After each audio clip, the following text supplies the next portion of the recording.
इथून आपलं रेल्वे गेली, विमानतळही गेले, हायवे पूर्ण नाही. मग अशा वेळेला प्रवास आम्ही कशाने करायचा? बैलगाडीनं करायचा का? लोकांना नाशिकला जायचं असेल किंवा पुण्याला जायचं असेल इथून, तर मंचर ते पुणे अंतर 3-3.5 तास लागतात. हा कुठला न्याय आहे? सगळ्यात जास्त प्रगत भाग महाराष्ट्रातला जो आहे तो आमचा भाग आहे. आणि आमच्या भागात जर सरकार असा अन्याय करत असेल तर आम्हाला तीव्र आंदोलन करण्याशिवाय पर्याय राहणार नाही. आम्ही बघणार नाही आम्ही सत्तेत आहोत की विरोधी पक्षात आहोत. आम्हाला लोकांशी देणं घेणं आहे आणि लोकांच्या प्रश्नासाठी जे वाटेल ते करायला लागलं ते आम्ही नक्की करू. पुणे नाशिक रेल्वेचा मार्ग बदलला गेला आहे, त्यामुळं आता उत्तर पुणे जिल्ह्यातून खेड असेल, आंबेगाव असेल, जुन्नर परिसरातून ही रेल्वे जावे यासाठी माजी मंत्री दिलीप वळसे पाटील आणि माजी खासदार शिवाजी आढळराव पाटील या दोन नेत्यांनी निर्धार बैठक घेतली आणि पुढची दिशा या ठिकाणी केलेली आहे. दादा, खरं तर रेल्वेचा प्रकल्प तुमच्या मतदारसंघातून जातोय, काय दिशा राहील पुढची?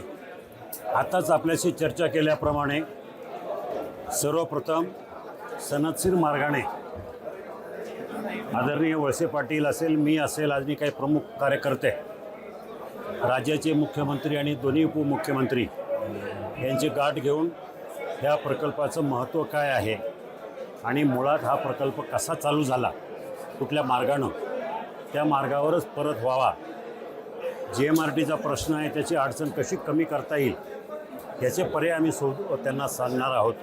आणि म्हणून या जुन्नर, आंबेगाव, खेड या तिन्ही तालुक्याला न्याय मिळाला पाहिजे, येथील शेतकऱ्यांना न्याय मिळाला पाहिजे, खेड तालुक्यातल्या औद्योगिक कारखान्यांनासुद्धा न्याय मिळाला पाहिजे, अशा प्रकारची मागणी आम्ही करणार आहेत. आणि त्यानंतर दिल्लीमध्ये जाऊन रेल्वे मंत्री असतील किंवा पंतप्रधान असतील, आपले काही प्रमुख खासदार, आम्ही सगळेजण त्यांची गाठ घेऊन त्यांना हा प्रकल्प समजावून सांगून त्या प्रकल्पाचं महत्त्व पटवून देणार आहोत. तरी हा प्रकल्प नाही झाला तर पुढची दिशा कशी?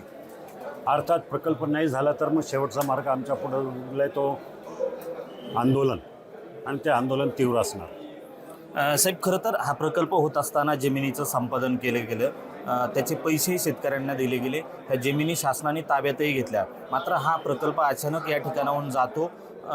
काय कारण आहेत, कुणाचं अपयश आहे? नाही, आता याच्यामध्ये या चाकण, खेड, मंचर, नारायणगाव या परिसरातून जाणारा हा प्रकल्प अचानक बदलला गेला आणि आता तो प्रकल्प अन्य मार्गाने जातो आहे.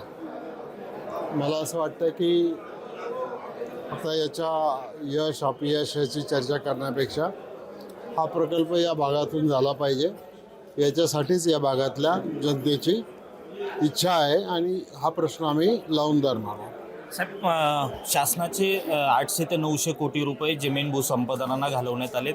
हे सगळं एवढा पैसा जाऊनही प्रकल्प स्थलांतरित होतो. कारणं काही समजलेत का? हे कारण त्यांनी दिले त्या मुळामध्ये GMRTचंच कारण दिलेलं आहे आणि GMRTच्या प्रकल्पामुळे हा प्रकल्प होत नाही असं सांगितलं आहे. तरीसुद्धा आम्ही त्यांना योग्य ती बाजू समजून सांगायचा प्रयत्न करू. जर समजले नाही तर पुढचा इशारा कसा राहील? सांगितलं ना, असं आहे, शेवटी सनदशीर मार्गाने प्रयत्न करणं, आधी राज्य सरकारबरोबर बोलणं, केंद्र सरकारबरोबर बोलणं, नाहीतर मग आंदोलन करणं. हा काय सनदशीर मार्ग आहे, त्या मार्गाने जाऊ. नक्कीच पुणे नाशिक रेल्वे हा मार्ग होत असताना सनदशीर मार्गाने हा मार्ग अवलंबला जाईल, मात्र पुढच्या काळात या आंदोलनातून हा मार्ग वेगळी दिशा घ्यावी लागणार अशी भूमिका या ठिकाणी या दोन्ही नेत्यांनी मांडली. त्यामुळं पुढच्या काळामध्ये पुणे नाशिक रेल्वेचा जो आंदोलनाचा लढा आहे हा तीव्र होताना दिसणार आहे.